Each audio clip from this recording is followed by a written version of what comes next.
Nous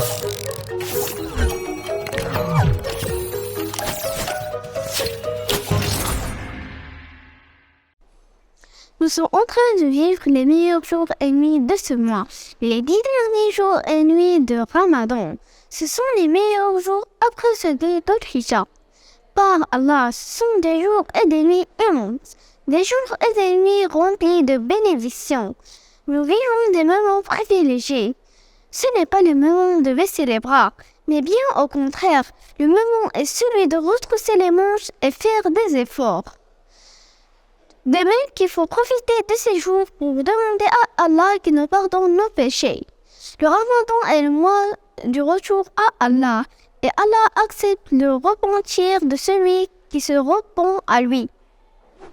Il y a 2 raisons pour lesquelles nous devons redoubler d'efforts pendant ces jours.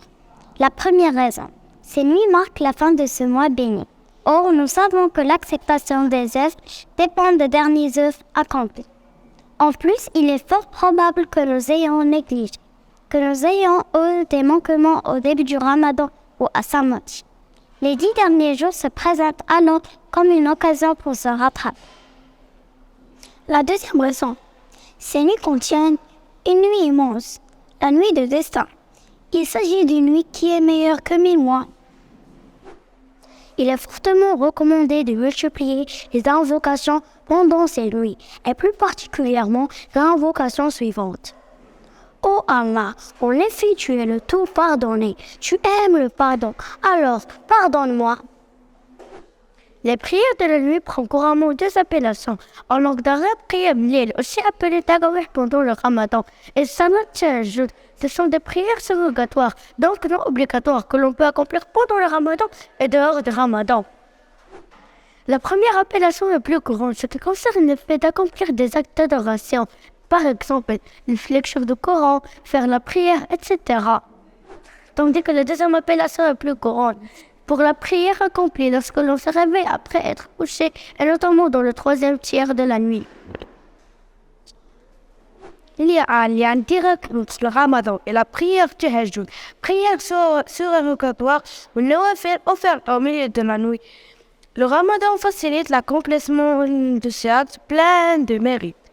Ô frère musulman, tu dois être patient dans ton obéissance à Allah. En effet, la prière de nuit Tahajjud est difficile, mais sa récompense est grande par Allah. C'est une grande occasion dans la vie et une chose dont il faut profiter pour celui à qui Allah l'accorde. Et la personne ne sait pas si peut-être elle rencontrera une dans de nombreuses récompenses d'Allah pendant la prière de nuit, qui sera une aide pour lui dans ce monde et dans l'au-delà. Ces 10 jours sont la dernière partie du mois de Ramadan. Les actions des personnes ne valent que par leur fin. Et peut-être elle rencontrera la nuit des rades de coup dans la prière pour Allah. Et aura ainsi tous ses péchés passés pardonnés. كان رسول الله صلى الله عليه وسلم إذا دخل 10 أحيا الليل وأيقظ أهله وشد مئزره. Ce hadith est la preuve que les 10 derniers jours de Ramadan ont une vertu spéciale que n'importe quel jour, dans lesquels on doit augmenter dans l'obéissance et les actes d'adoration comme la prière, le dhikr, rappel, évocation d'Allah et la récitation du Coran. Chères sœurs, chers frères, profitons donc de ce qui reste de notre mois. Ces jours sont précieux, et qui sait, peut-être que nous n'aurons pas l'occasion d'être présents à notre Ramadan.